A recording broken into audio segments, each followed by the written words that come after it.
Welcome to Carl DeGregorio's Desk Session 100. We're at 100. And it's fitting that I am recording 2 days after my actual birthday and that I am celebrating the milestone of 100 episodes. And a thing that's hard for me, although it could be a performance, a thing that's hard for me is to celebrate the small victories.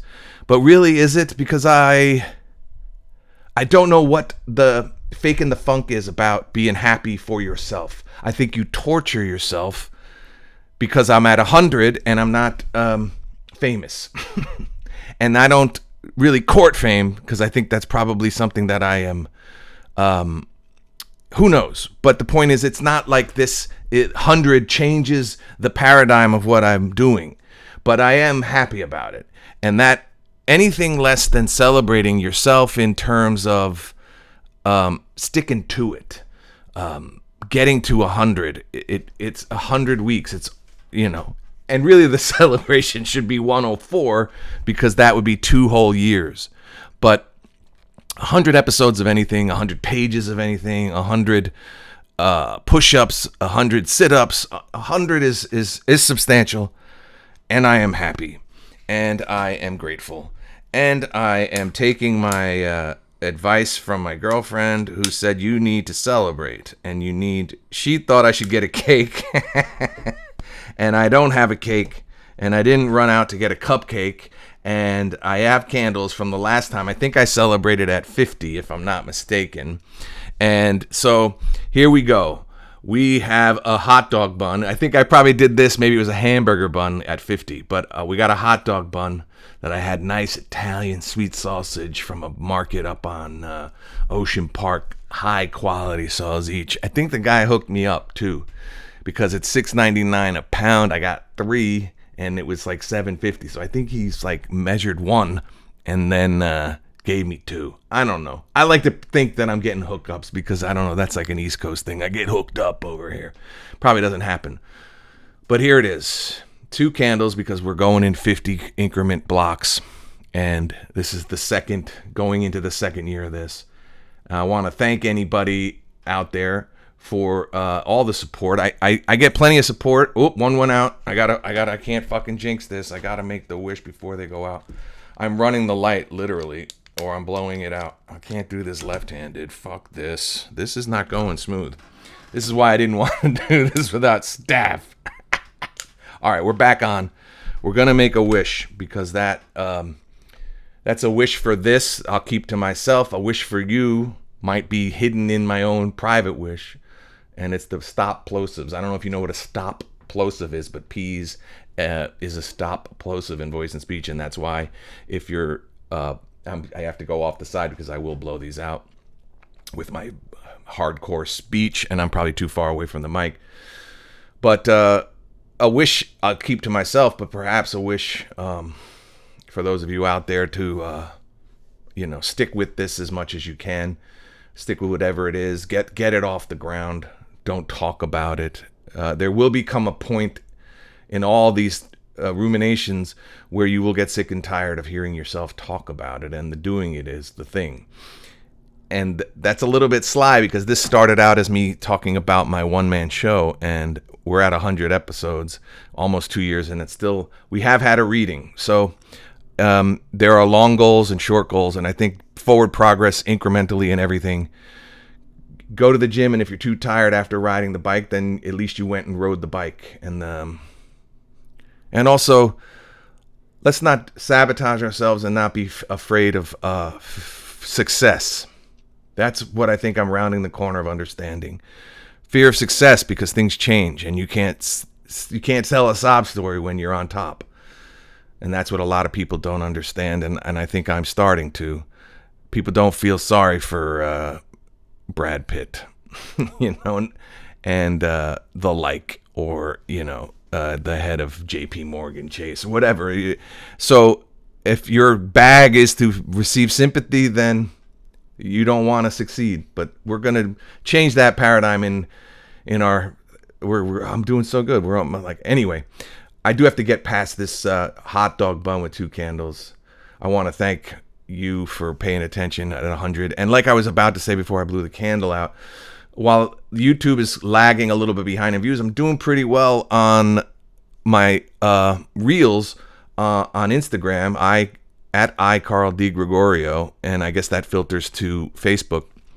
And I'm getting good views on my clips, which come organically out of me going through the entire hour and trying to find 35 up to a minute, usually, of something from each riff, each session. And people are starting to vibe, and I don't know that it will ever cross-pollinate, but for me to say this is not being viewed is disingenuous, and I'm going to stop that too. And moving forward, I just want everybody to, and we'll get into it. We're going to talk about Glen Hansard and stuff that, the music and following your dreams and all that stuff, and maturing past the point where this stuff seems cute, and fighting those battles within yourself.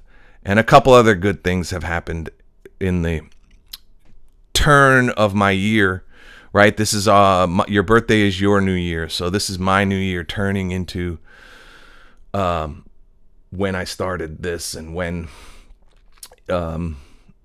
anyway. So I'm gonna, we're going radio silent because I'm gonna blow out the candles. I'm gonna close my eyes and make a wish, and do the same. Why not? Who cares? We're gonna get something done. We've been getting something done, and sometimes just making it, like Bruce Springsteen says, it struck me kind of funny, yes indeed, how at the end of every hard-earned day, people find some reason to believe. And I'm looking for a reason to believe, and I'm going to keep going. So you too, all right? This sounds like I'm wrapping up, but this is 100 episodes of the Death Session. I thank you. I thank my hot dog bun with 2 candles. Going through the pantry and finding something, you can always improvise, but you should never, euthanize an idea that hasn't yet reached fruition. I was trying to rhyme improvising something with Z's, and it's probably not the one I wanted to. It doesn't mean you're not celebrating because the cake isn't $100 cake, or I was gonna hang some happy birthdays and stuff like that, but I did buy the candles, and you do make an effort, and my girlfriend was right. It's a big deal to me, and you're the only company you keep. So I guess the effort of this all the time is to do yourself proud and make yourself proud, and follow through on stuff, and celebrate the small victories, because the small victories are victories nonetheless. And if games of championship levels are games of inches, then what do you think it is in your day-to-day? So thank you for 100 Death Sessions, and we're going to keep them coming, and I'm going to blow out the candles on this hot dog bun. All right.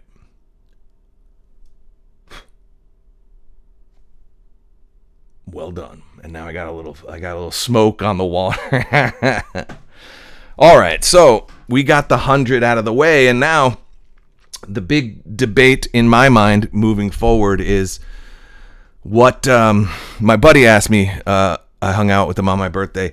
He said, "What are you going to do when you hit 100? What's going to change?" And that's a good question. And my girlfriend was saying, "Are you going to start bringing people on?" And I don't know that I have a setup for that yet, because this isn't a podcast; it's a vlog.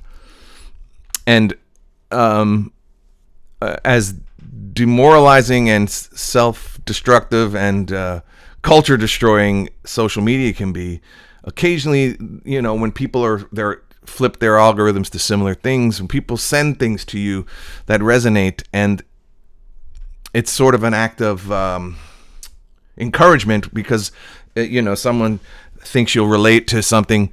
What do you do at 100? And today, one of the things that was said was a very well thought out sort of treatise on Rocky being 50 years old, and what it's really kind of about, and why a movie like that appeals to people. And people are getting smart on social media, so there's a rhyme and a reason to what she was asserting. If this is your favorite movie, which I can attest to, putting it always near the top, if not the top. She said, if you're the kind of person who has that as their favorite movie, then it says this, that, or the other about you. And I think it's flattering, which is a good thing to do on social media, is to flatter the sensibilities of the people you hope to attract, and that kind of thing. I think that's just good marketing 101. And acting teachers do this, self-help people do this, coaches do this, you can imagine a wrestling coach saying, nobody else is working this hard. You're not just getting in shape, you're getting in shape for combat, and it takes a certain kind of person, right? And so, and that kind of ethos, I guess that's what it's really talking about. And what's hard out there in the world when you grow up away from teams, even away from sports, is how do you coach yourself? A lot of people are actually turned off by sports and turned off by fitness and things like that. And so how do they motivate? Because the contrary to that is you're beautiful just the way you are, which is true, which is definitely true. But, you just don't want to lean into excuses for not doing things. And I don't know how you motivate if you don't sort of have that sports analogy. But this blog or this Instagram reel brought up a lot of things about Rocky that I've talked about in this 100 episodes. The idea that he doesn't win, that's always the big twist, or the thing that made it an interesting take on the hero's journey, and a different take on a sports movie, and a different take on a boxing movie. All these things which were out of fashion at the time it came out, by the way, is that he doesn't win. It doesn't have the happy ending. And I've always asserted, and I don't know that she asserts this necessarily, but I've asserted that it's a love story, right? It's Adrian. It's that he doesn't win the fight. And I did a revisionist memory. I thought, and I've seen it since to correct myself, I thought that at the end when he's saying, when he's like, you want to say anything? And he's like, yo, Adrian, yo. I thought he said, we did it. He says, I did it. But the idea that he's talking to his girlfriend after the fight, that's the beauty of it. And she very rightly in this reel talks about the big scene the night before the fight, where he goes home and he profoundly sits on his crappy bed, and she's moved in because, they're taking it to the next step, and her bum of a brother, made it unlivable for her. And Rocky says, I know I can't beat him. And, I just want to go the distance, which also sets up a little bit of like, the real trope of Rocky almost is like the Revenant is a descendant, I would think, of Rocky in terms of endurance porn or endurance filmmaking, or he really drinks the eggs. Leo really rolled up into a animal carcass. Extreme measures in filmmaking. I think that's also that's why this movie is still talked about, is because he did, kind of coin the montage, music being very, the underdog story on steroids, if you will. And the suffering, the non-winning, the fact that he's a guy without, I don't want to say he's without talent, but he's on the back end. He's not as good as the opponent, and it's his heart that's going to keep him in there. And I think that's why it resonates with me. But all I'm saying is that for that to be sent from a friend, and essentially the thing that really caught me in her reel was, she said, if you really resonate with this movie, then, it's because you really relate to the metaphor, I just want to go the distance. And she talked about, it was his break came. He didn't deserve the opportunity, but he made the most of it, and that his victory is to be still standing. And I'm kind of missing her. She had a really fine point, which I'm sort of struggling to articulate because it's not my idea.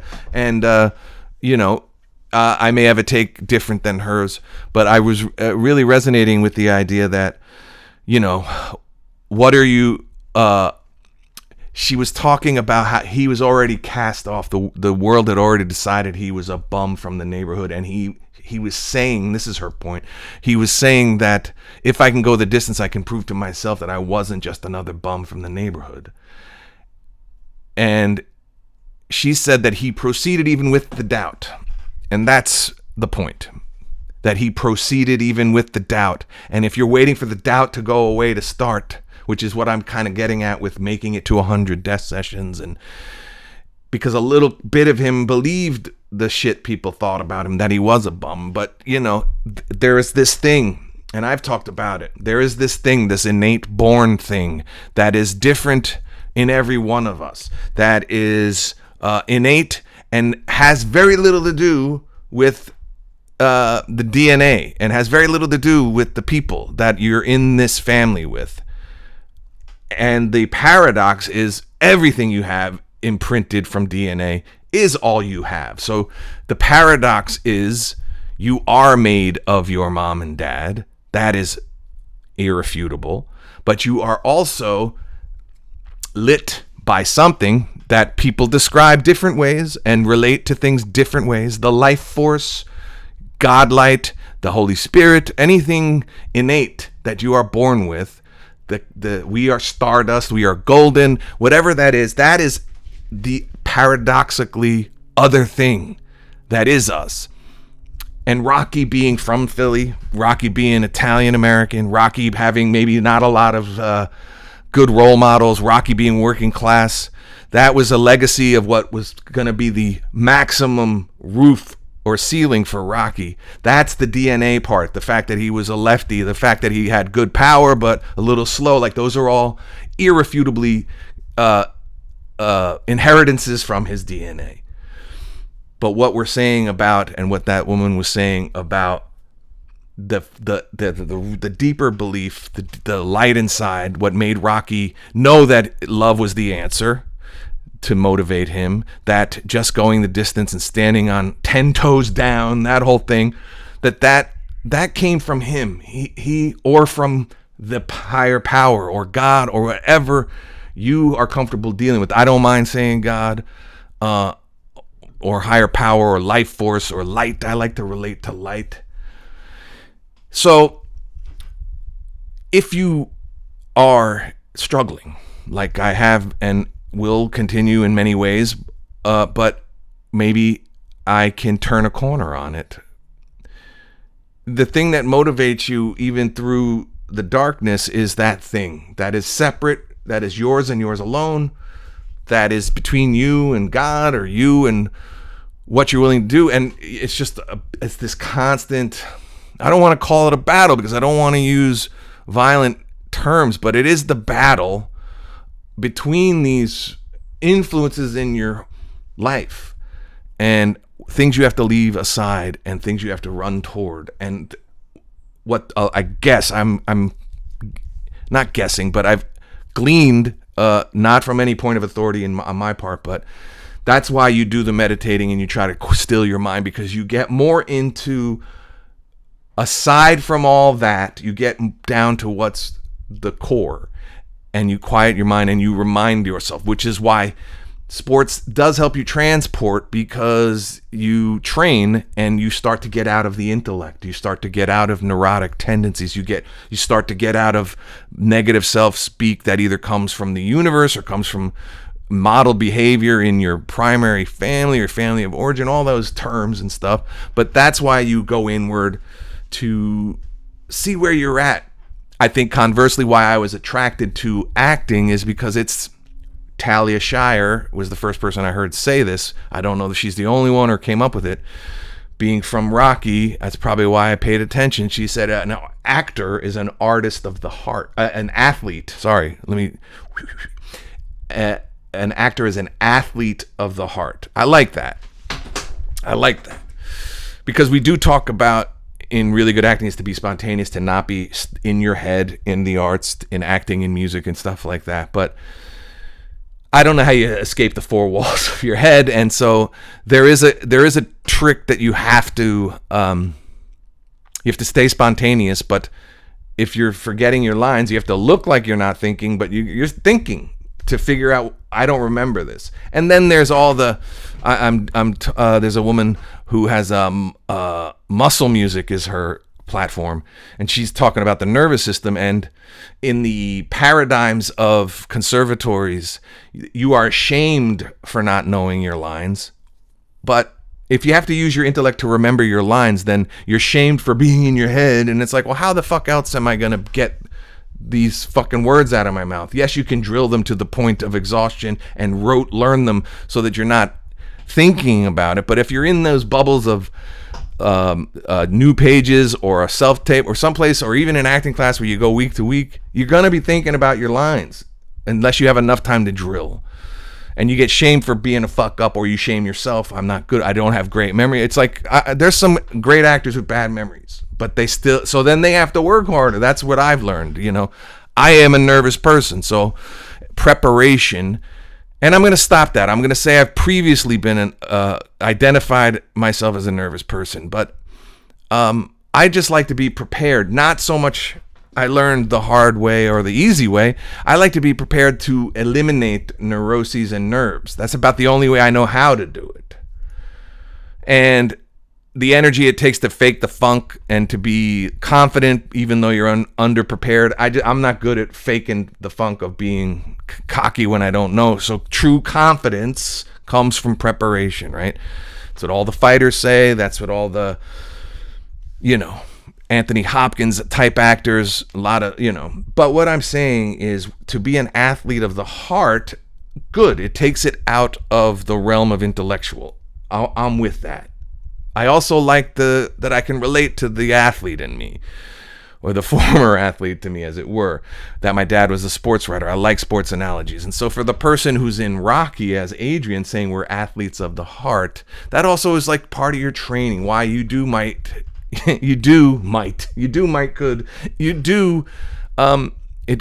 that's why we warm up our bodies. It's why, you warm up your voice. It's why you go to the gym, more for cosmetic purposes and aesthetics, but also for your body is your instrument. This woman, Muscle Music, I'm blanking on her actual name, but Muscle Music is you'll find her quite readily. She says that the nervous system is your instrument. And so those are all cool takes and I think very helpful tools, but she might even associate with athlete of the heart if I got to talk to her. But the idea that the intellect can be in the way, but and you really can't tell stories. I don't want to tell another person's stories, but we'll just say that someone I know this is a first-hand story, many times in movies, and you'll find out, you'll hear great folklore on movie sets that certain actors are generous to be on the other side of the shot. When they're no longer in the frame or no longer in close-up, they'll be behind the camera to help their fellow actor have the same person they're talking to be there, present. But a lot of movie stars or a lot of lesser light stars love the ego trip of not having to be there. They love to call upon their stand-in and go back to their trailer and leave the other actor hanging to, hopefully the stand-in knows the lines, but sometimes it's just the script supervisor reading the lines so that you have your timing. But imagine having to act to that. But I think Tom Cruise, I know, like some of the big ones and the ones we love, hopefully and thankfully, and from what I've gathered, they like to stay in. Christopher Walken is famous for being, indefatigable about wanting to run lines and wanting to be on the other side of the camera. And then when there's a battle of egos, the big star who sees another actor saying, I don't want to be, like, when it's that's terrible. But let's just say, I won't get too specific about it, but there is like a moment in my friend's film, it's a fairly well-known film, where he's got to do his thing to a PA, holding his hand for an eye line. And so I don't know, all this, like, you got to be out of your head, you can't be intellectual, you can't, you got to be an athlete of the heart. What are you going to do there?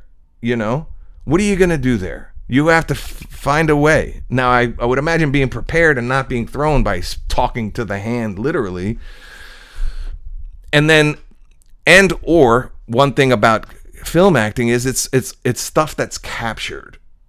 And so, you know, there's a human element and a flaw element. The element of a flawed performance is actually what makes film and live music, all those things, that's what makes them human. And so it might have helped him to be like doing his lines, but also thinking, this is absolutely fucking ridiculous. That would give a kernel. And so, but being an athlete of the heart, he still gotta mean what he says, you know? And so I relate to that. And I guess, you know, getting back to, you know, the idea of what are you willing to start even though you're not ready, you know? What are you willing to do with, and the brilliance of what she's saying is you can still be doubtful, because part of procrastination, I'm finding, is I should be more I should walk in a room kicking doors down and fuck all these and be so guy, like, if you know, she's saying what are you willing to start even if you have still the little itch of doubt? What are you afraid to start because you kind of believe, just like Rocky, that you're just a bum from the neighborhood, or whatever your version of it is, you know? JFK Jr. might have, if he did believe he was really a himbo, what was he held back from? Or, you know, I'm using that's a rough example. But, you know, if you take negative feedback from people who don't know you, aren't inside you, then it can derail you. And so, but you, that inner core, that light, that life force, that thing that came from somewhere else that ignited us, that's the divine spark, the stuff that Shakespeare talks about in the chorus speeches in Henry V, right?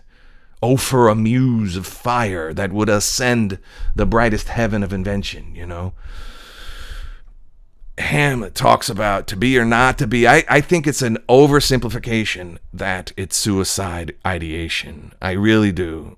And I think I've seen somebody else talk about that. It's literally about to believe, to be or not to be is like, it's the fight against nihilism, because nihilism to me is soul death in a living form. This is why the zombie thing doesn't really relate to me, but I think that the idea of using an allegorical thing and have zombies be that they're living but dead, right? That's the allegorical nature of the metaphorical nature of it, that the few enlightened or survivors are still alive, but there's more of the zombies than of us. That could go to woke, or that could go to red pill, or all that stuff. That's really what these are about, you know. But we have to, you know, just remember what lights us, you know, and that's what I think Hamlet's talking about. You know, and then so people say, well, if it's not about living or dying, then, but you know, I really do think a nihilistic attitude, which I have straddled myself, it's the absence of hope. It's the absence of drive. It's the absence of belief. It's the absence of enthusiasm. It's the absence of life. But you are then just running out the clock. You know, that's why I was on a podcast. We talked about why soccer doesn't work outside of the World Cup for American audiences. And I'm like, it's because we don't see the clock, you know. And also a strategy that haunted and ended the tournament for England was they played it out. They went up 1-0 and thought they could, you know. And I think metaphorically, if you give up, to be or not to be, it's more like, should I persist? Should I even fucking try? I can't get a break. Because then if I end it and give up, I go to sleep. But then the things I've quit will haunt me in my dreams. The fact that I was a great fencer, or my acting dream. Like if I to be or not to be, if I go not to be, my dreams are going to haunt me, not the dream. And it does talk about mortal coil. I get why you kind of I'm breaking through if I looked at the text. But I do think it is really the battle of nihilist, the void. They say be careful of staring into the void; it'll stare back at you. And so that's why Rocky, is out of shape, and it's just one step at a time. Literally, it's why it resonates. It's why I won't quit. That's why I knew I'd get to 100. I knew I'd get to it. I don't know in what form, shape. I know I'll do the play. I knew I'd do my play. Maybe if I want to enjoy more productivity, this is how I have to think slowly to say these things in a positive way without giving myself a hard time. But if I want to enjoy more productivity, I have to shrink timelines between these things, because finishing and mistaking maybe the torture element, which is also in the Christ story, the idea that you have to be crucified to exalt. Part of Rocky is analogous to a Christ story because he's taken a beating, and that's compelling storytelling. But if going the hard way is something I found attractive, I have to start going the easy way. And not in a lazy way, but in a I have to find shorter paths because of time, because of life being perishable, but because eventually if these things will melt down, and they'll burn the dog, I have to. So I knew I'd finish things. I knew I'd finish my book. I knew these things would come to pass. I knew I'd get to 100. That what made starting hard was that to get to 100, I knew what it would take. You step out without any, the first 25, many times if this thing's ever really kind of go stratospheric, they pull back the old ones because they're humiliating. I think I talked for like 12 minutes. I was sitting in different parts. I was using my phone on a tripod. I had a lavalier.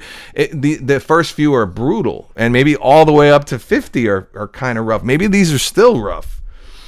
I'm still learning, and like I said, I haven't really gotten segment savvy. I'm not courting. I'm not at the point where I'm monetized. So much has to improve, and yet I don't know. And some of it, will come to me, and some of it, but it's been a grateful thing, because a lot has changed in my life, a lot, and by design, and some not by design.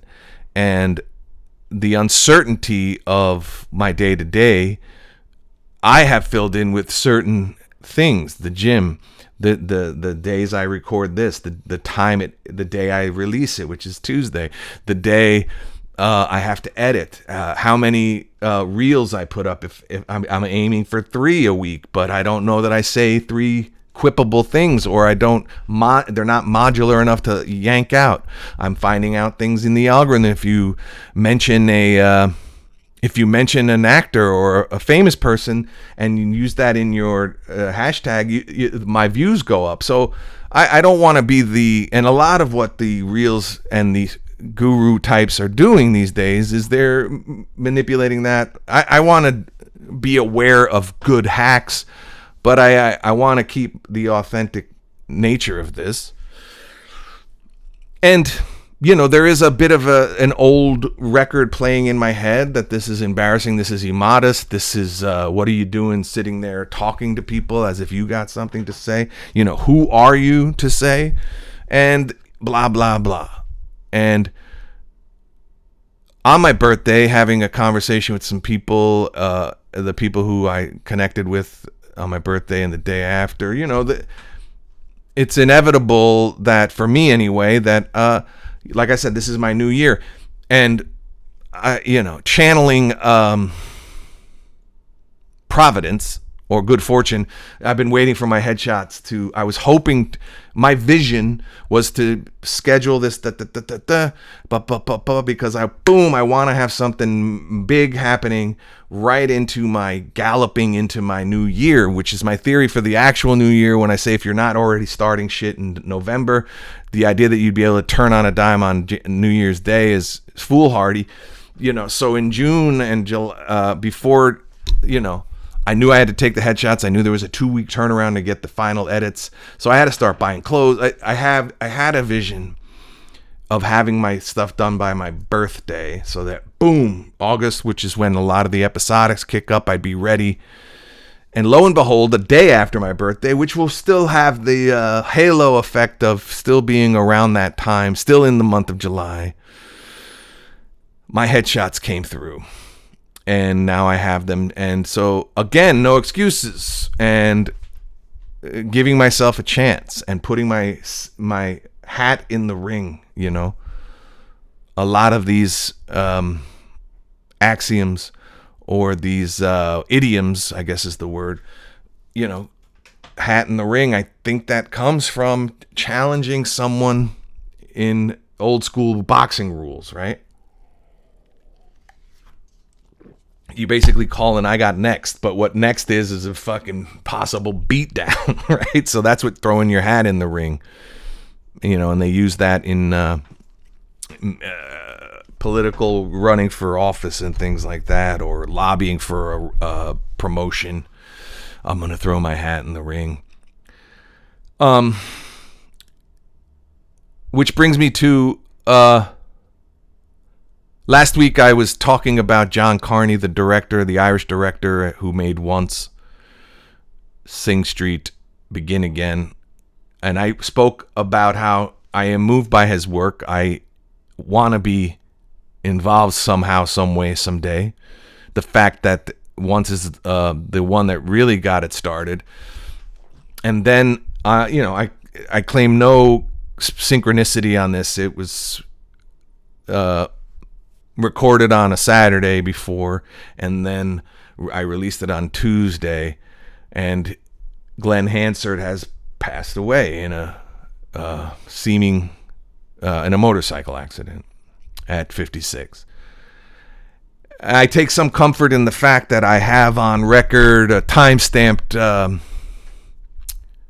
of admiration, letter of admiration, public, before. But that's all that sort of childish rock fandom when I've been seeing you two since the Boy album, now they sold out. Like I do take a little childish pride only to say that it was a very sad news for a stranger, I had that feeling twice others. Prince was a big one that really took me down a path, but I'd been a Prince fan for years, and I guess Robin Williams, just because he was a joy giver, even though there's behind the scenes that he was interesting cat. But those were two big ones, and I think Glen Hansard was gifted, and I have I'm actually so moved by it that I had so many incredible things to say that now I'm just regurgitating platitudes, but my algorithm flipped instantly to all of that outpouring. And I've been talking about lineage and DNA. I have a great-great-grandfather who's Irish, and so I don't really. I do like to let it be known. My last name is Italian American, and my mom's maiden name was Italian American, or Italian but her grandfather was Irish, and another one was and her mom was French. So, but her dad anyway. It's that when you start going back and everything, I'm 1/8 this and that. So, but I do like that. That I have that a variety, but I guess for a long time it was, you would jokingly either be Italian or Irish, and people don't know about the East Coast, or that it's so quaint. Again, it's ancient history, but they were sort of warring factions in the turn of the century.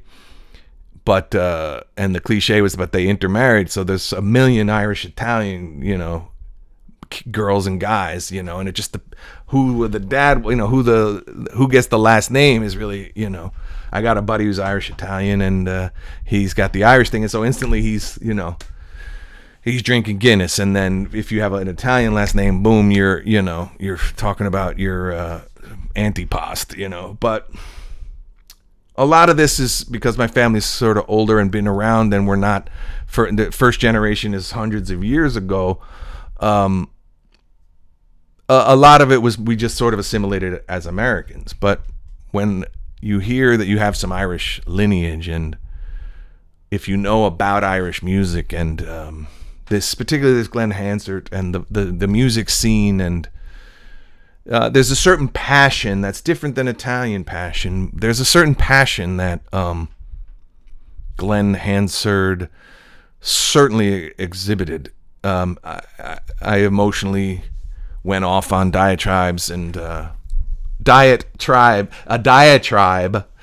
on one of the how the Instagram does the subtitles for you, and if you're in a rush, sometimes you don't proofread them, and I said something about a diatribe, and it spelled it diet, like Diet Coke, diet tribe. So anyway, that might be a good domain to save, diettribe.com. But it's got the 2 T's. Anyway, he did sing from the soles of his feet.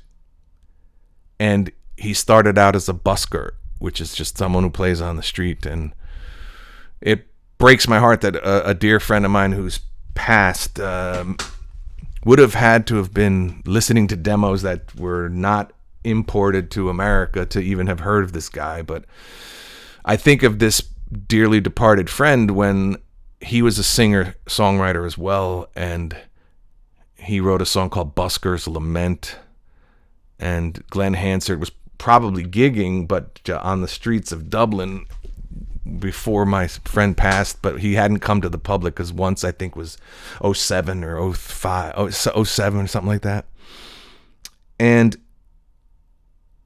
he really exhibited beyond a confidence.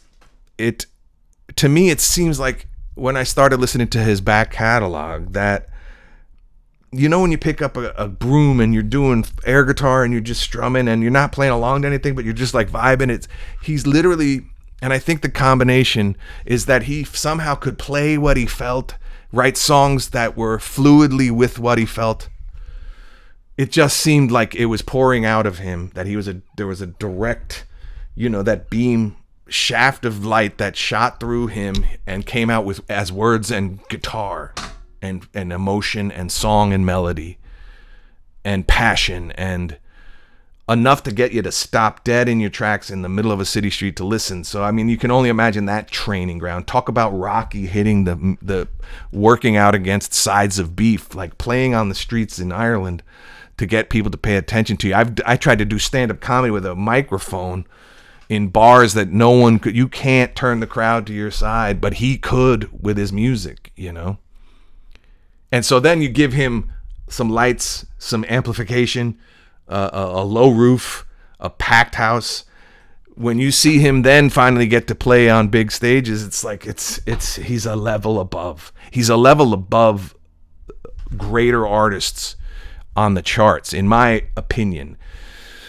And I was talking to my sister, and she was, very touched by it because she really loved Once. It's really where a lot of people get to know him. And she said something about he never really sold out. And then I got a little contrary, and I said, well, he did win an Oscar. So, the idea that he wasn't successful or, could have been bigger. It's like I have it through a lens of artist to artist. And I have to look at it like that he was the guy they asked to sing at Shane MacGowan's funeral, not anybody else. He took the lead. And I think in many cases, he may have had to open for Pearl Jam because of things like market share and record sales, but come on. And I think you can see that when Bono is moved, but Glenn rocks the mic. He is always going to be the guy pushed up front. And that is the loss, that the genuine article, and behind the scenes and with internet and avatars and filters and stuff, it becomes a status game, and how many followers do you have? And then people like only using the charts as your measure for a great artist. That's nonsense to me. And so, and what I was saying was like, you don't, maybe I know some people personally, but like he was so successful in every endeavor and in every measure, in my opinion. You don't even know it. There's no one in my family that can, like, so the idea that he's not Bono is like, well, thank God, because he was him, and the idea that, the saddest thing is, I guess, is I'm going to put this out on Tuesday, so it's going to seem like Johnny come lately, but I think Monday's the wake, and it's like, what's that play? That the saddest thing is he won't be able to play at his own gig, because that's how you know it's someone who'll be missed, And what I mean to say is, I think people are sad, and that what happens is people who kind of despair in the shadows, who aren't doing what I've talked about, which is to proceed even with the doubt, they settle into a nice rhythm of where they then venerate somebody, and rightfully so, in his passing and the shock of it all. But I don't feel it makes me worship him. It makes me think he just had different gifts than I do, than anybody else does. But when you know that that's a fellow human being that could be that moving, that passionate, that incredibly moving, that who literally probably never felt more like the way you feel when you leave your phone home, that's how he felt when he left his guitar home. The dude, you just don't see him too often without the guitar. There's the great scene in once where there's that bum who fucking steals his guitar case because it's got cash in it, because they do all right on the streets. If you really stay out there and you're good and you get to your spot, you can do okay as a busker. People have this weird like vicarious embarrassment. It's like the dude's gonna do all right by the end of the day if he's any good. But this dude knew it, so he ganked his guitar case, and then the character Glenn plays, he's running holding the neck of his guitar. He's not gonna probably be able to get, I don't remember if he catches him. I haven't seen that movie in a while, but like he was not just naked without his guitar. He just needed that. You don't even see him like ever doing like even Bruce will once in a while like do Hungry Heart with just his microphone or the mic stand. Like he just never was without his guitar, and his gifts were, and the power of his voice. I think singing on the street is confidence. It's light. It's soft. In my fantasy of like ever becoming a songwriter myself, it's when I listen to his music, it's like the power of his strumming and like just the way he was letting it go. And he uses that phrase all the time, let it go. He uses it many, many different ways, many different songs. Just let it go. Let it go. Release that and then he says in an interview, that your goal is to write 10 great songs, because you could pretty much go anywhere with 10 of them. And I think he's got more than that. That's where you get to those rare airs where Springsteen, Billy Joel, Alicia Keys, they have 10 was the goal and they have 30, that's incredible. And I think he had plenty more than that. But, when you just like sit down and you get a guitar and you wish your skills were up to speed and you could just play and sing, and you would sing a mighty song, all of his songs have that, like he found the key to playing exalted music, And that's what I'll miss. And I don't know how I found it. There is a video. I reposted it on my Instagram, and I'm blanking on where it came from. But now that you're able to repost on Instagram. I did so just also to preserve it on my feed, and I'm not over exaggerating. I've definitely listened to it 15 or more times. It's this beautiful song he has on one of his albums called "This Gift," and this gift will last forever. This gift will never let you down. But this video is a live version, and someone said it's in Cincinnati, but I think at the end of the song he says, "Give it up for the Brooklyn Youth Choir," and it's a beautiful choir. It's mostly girls, and he sings this song with so much passion, and it's like his encore. He says goodnight after he finishes, and the song is about hope. If you long enough, if you're strong enough. It came on my birthday, that video that I was in my feed, and you know, when there's probably 5 songs you've heard for the first time that struck you down like timber, and you knew that you almost already knew the melody. You already knew, you couldn't it's like sometimes when there's a couple times where you write a joke that you're so nervous that you're stolen it from somebody because you know it's gonna work. You know, it's a brilliant turn of phrase. This song, the minute his first chord comes and the piano, he goes, "This gift will last forever," and you're just like, I just knew I was gone, you know. And if you long enough and if you're strong enough, he's telling you the things that they tell you in acting coaching. You know, don't want it too much. It's like, okay, he's telling you if you long, and a longing is a deeper thing than a want. He's saying if you long enough.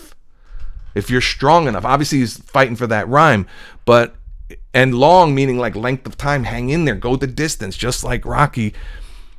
You know, these are templates. These are, dare I say, etched in stone. They are tableted. They are a way to keep the faith. You know, Bruce has a line in Land of Hope and Dreams where he says, "This train," what does he say? He basically says dreams will not be thwarted, right? Which is a lot clunkier than if you long enough and if you're strong enough, right?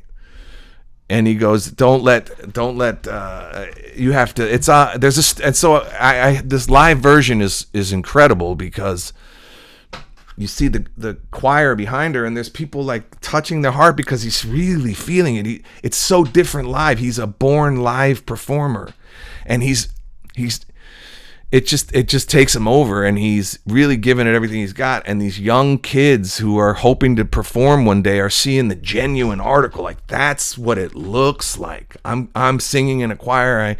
Like when I was an actor and doing high school plays, like it didn't dawn on me till I saw like serious live theater that, ooh, there's a level here, you know. And they were in awe of it, but also like, I can't believe I'm actually backing this guy up, and this song of hope and this gift, and it and then he goes, "Let it go," you know.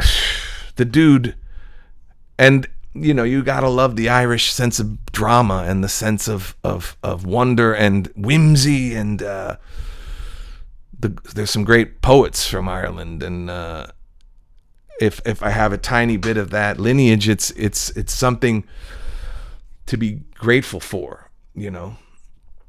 And going back to the individual, and like, if you feel like hard pressed to give another person a compliment, or if you feel like people don't see you, and I'm not saying you're not valuable, I'm saying that Glen Hansard had this gift that he nurtured, took a gamble on, it paid off.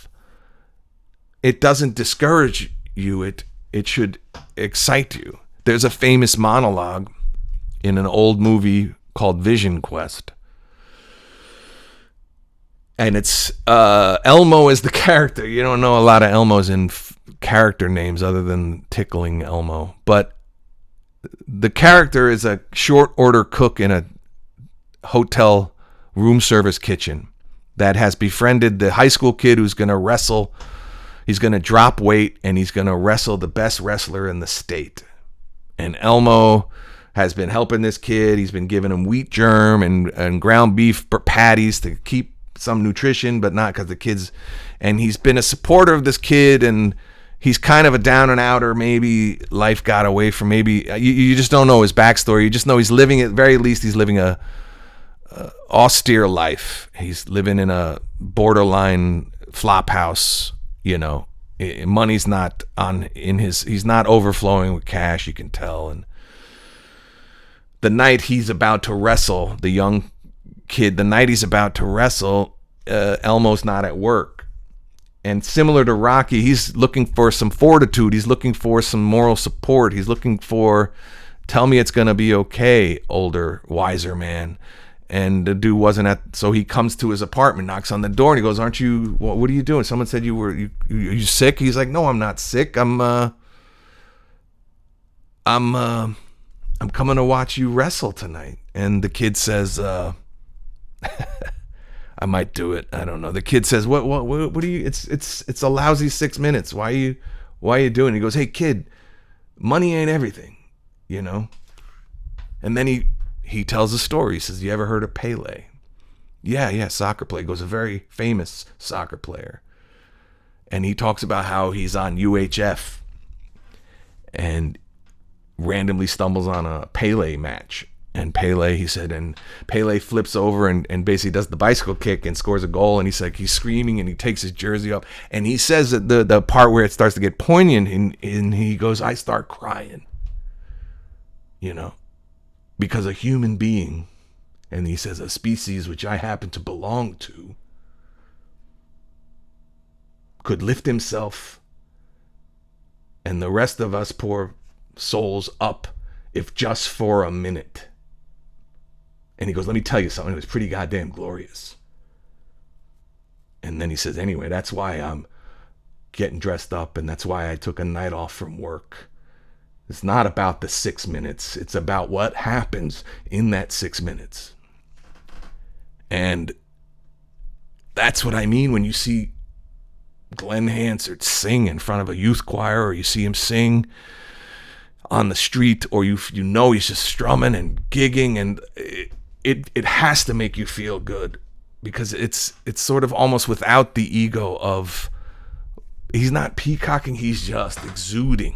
And that's you up there too, you know what I mean? If you can get out of the way of status and survival, and if you get out of the way of what did or didn't happen in your family dynamics, or what you're disappointed about, and that's all the identity issues that are bothering me, you know. I probably even shouldn't mention he's Irish. Like, I don't care who invented this or who invented that, or who started this or started that. They're fellow human, a species I happen to belong to, like Elmo the cook says in Vision Quest.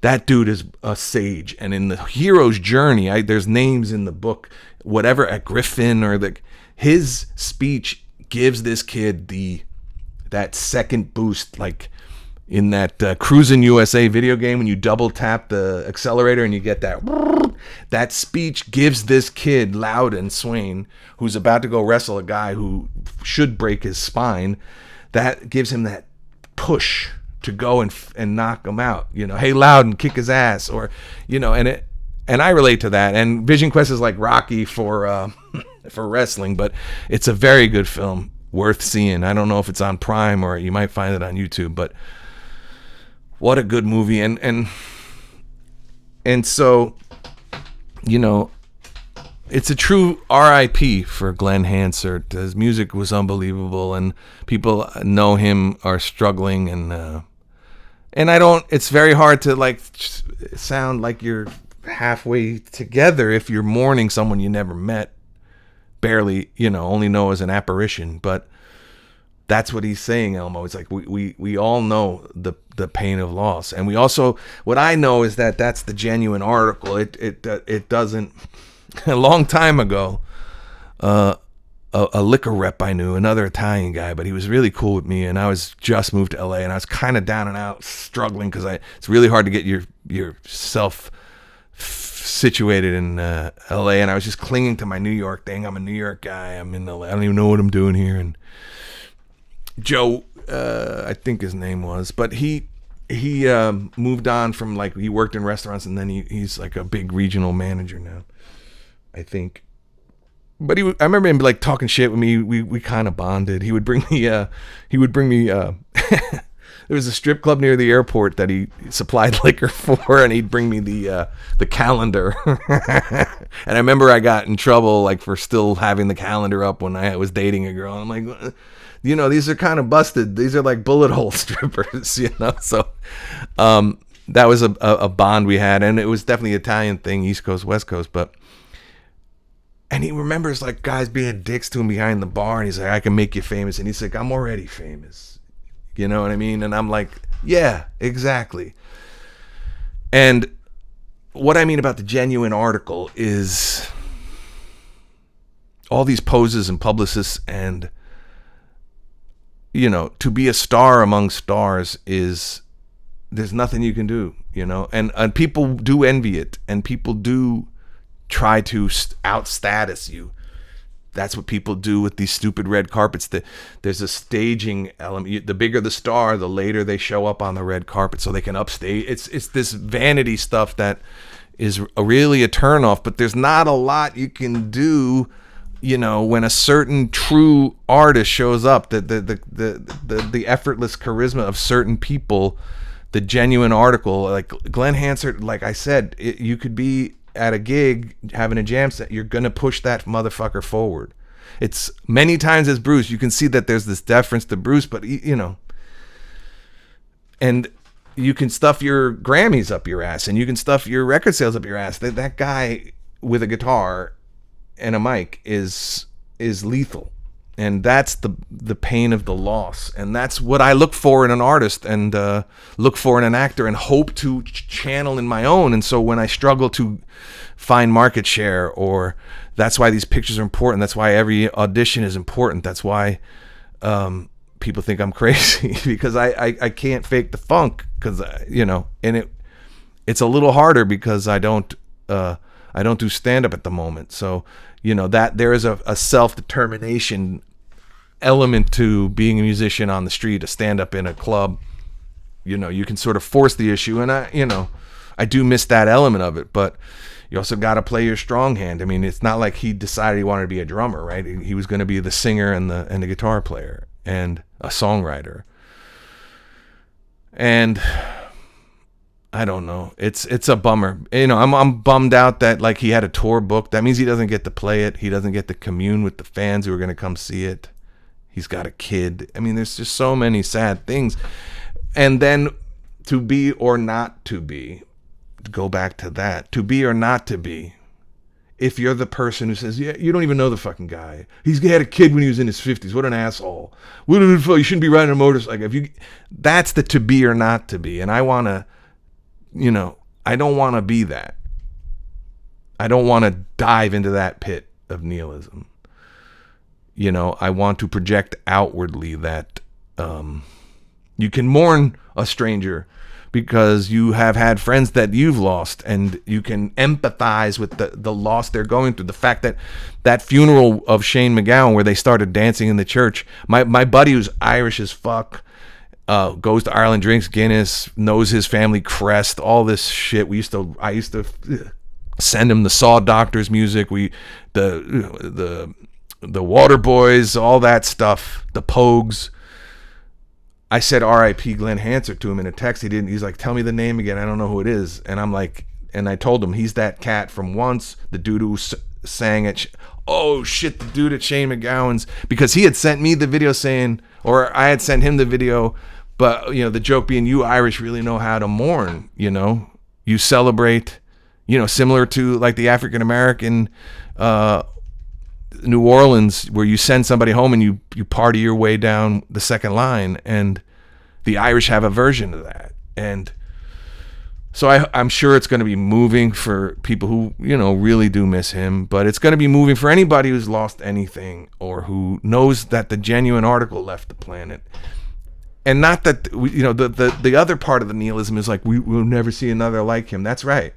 That's right. And the dude who works at the toll booth on the parkway, you'll never see him again. You just don't know what his innate gift is, and that would be the God light, the light force. Everybody is that valuable. They just don't all sing and dance, you know. And I've always said that there's just certain bands, regardless of, and if you don't start to see the interconnectedness, even between genre, even like when I say that Earth, Wind and Fire and Metallica would be the best double bill of all time in their primes, because they hit with a veracity and a ferocity, not a velocity and a ferocity from a different vibe, but there is a connective tissue there, And Glen Hansard is more like I don't know, it's preacher level, like Elmer Gantry, just something, just so powerful about his authority to stand and deliver and sing of encouragement. And there's so much interconnective tissue when he sang at another tribute to Sinead O'Connor, who's an artist I've mentioned before, and her death was a bummer to me because her second album and all her music it's phenomenal. Another great Irish artist. He said, she died alone and we didn't help her enough, and he said she always told her truth and paid the price for it. That was a brave woman with an incredible voice. And then he brought someone out and they sang 3 Babies, and it's like, I don't know. There's just something in the water, man. And we have our own thing, and I have my own thing, and I guess that's the pursuit. And Rocky's thing was outlasting, having like one punch power and going the distance, and he had the love of his life, and to take a chance. Like the story of Glen Hansard is that I've learned over the last few days is that he was struggling in school, maybe dyslexic. I don't know, just wasn't doing well. And at 13, he was allowed to drop out. And so from 13 till the day he drew his last breath, he never let go of his guitar because that was his only thing, and it worked out. Chris Rock, famously a high school dropout. I've never been that brave I've put all my eggs in one basket, I have, but I've kind of done it more I'm doing it now. It's a little scary. I'm doing it now in my later life. And I've never really ever veered from the course, but, my frustration with maybe I wasn't all in, and to be inspired because him being of 56, it's like he had good years left and he was about to go on tour. But, there's that line in Hamilton where, Burr is like, they're called the Federalist Papers, and I don't know any of the words, but like John Jay wrote 30, and John Adams wrote 12, and Alexander Hamilton wrote 75, and then it's, why do you write like you're running out of time? And then you find out in the pullback that he was going to die young in that duel, and so and my theory is, going all the way back, we're going to wrap it up, going back to how long a candle can burn, how long a fuse can burn. Once the fire is lit, the light, the energy, once that you connect with the life force, everybody's fuse or elapsed time or life force or battery or energy is finite. And some go to fucking 99, and some go to die. And it's sad and brutal, and it's random, and you don't know when it is. But someone who's going to start at 13 versus someone who, like, I didn't graduate college till 21, right? But I was acting all that time. But like, he still got 40 plus 50 years, 40 years of music as his life. So if you that would be someone in their 80s if they started in their 20s, 30s. So maybe he knew, or the organism knew, I better get on with it. And I'm feeling that I better get on with it, not in a desperation, but in a facing of reality. But also to still step out with that feeling of worry. I want to get it cracking. I want to live in the light. I want the things I've been striving for to happen sooner than later, because there's not a lot of later. There's not no later. And now the tragedy of Glen Hansard is he could have had more, but he got a lot out of his thing and left a lot of great music and an inspiration. I would think. And so, R.I.P. And I like the rest in power. I do like that. I think that would be what the P could stand for. Rest in peace, rest in power, rest in persistent knowledge. R.I.P.K. You definitely, brought light to my life and many people's lives. And he famously said, as he accepted the Oscar, that like this thing cost $100,000 to make. We didn't know what we were doing, and make art. And that's what 100 death sessions are about, and what everything I'm trying to be about. And God bless Glen Hansard and his family, his poor boy. And this stuff is not for the faint of heart. And so, to quote another great Irishman, do not go gently into that good night. And boy, the Irish do know how to turn a phrase, man. You got to give it up. You know what I'm saying? So God bless Glen Hansard, and thank you. We did 100. We're going to end on an up note. We made it to 100. I knew I would, and yet you still don't know. You still got to do it. You still got to take the steps. And just like that great bowler said, he says, I did it. Who you think you are? I am. I did 100 of these things. So thank you for 100 death sessions. And I did it. That's a good time. But check us out. I'll be back next week. And I'm not going to pick a song off the playlist, because any number of the songs I'm going to list in the description are going to be Glen Hansard songs. Probably This Gift, which is a stunner of persistence. And it will go in my eternal playlist, in my heart and my mind, those songs that I use to wake up in the morning to affect my attitude. Like I said many times, I used to play Des'ree's You Gotta Be every day for a long time on my CD player that could wake you up with a song. I woke up to that song. And Wake Up Everybody by Harold Melvin and the Blue Notes. Something positive to just rev the engine, and I've been doing that with Glen Hansard's This Gift, and I'm probably going to put that in the description, and maybe a whole bunch of other. What a blessed artist and a blessed man. So thank you, and we'll see you next week. Peace.